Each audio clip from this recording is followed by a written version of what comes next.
सह्याद्रीच्या दऱ्याखोऱ्यात तलवारी खणखणत होत्या. ढालबरचीचा आवाज घुमत होता. पण याच स्वराज्यात एक असा योद्धा होता ज्याच्या हातात तलवार नव्हती. तरीही तो शत्रूचा काळ होता. ज्याचा चेहरा कोणाला माहीत नव्हता, पण ज्याची नजर थेट शत्रूच्या काळजात होती.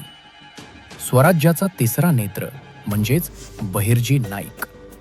कधी वेडा, कधी भिकारी, तर कधी शत्रूचाच पहारेकरी. रूप बदलण्यात हा माणूस वाकबगार होता. शत्रूच्या छावणीत शिरून त्यांच्या ताटात काय शिजतंय इथपासून ते त्यांच्या तोफांच्या जागेपर्यंत सर्व काही महाराजांच्या चरणी पोचवणारा हा दूत.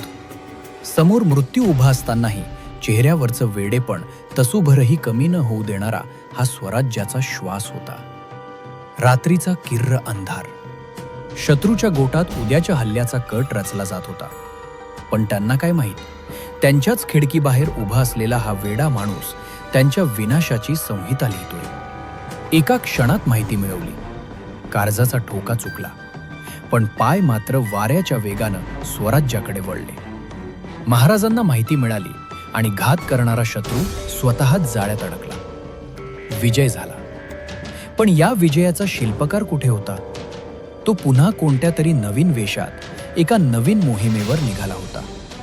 सावलीला कधी स्वतःचं नाव नसतं, ती फक्त शरीरासोबत चालते.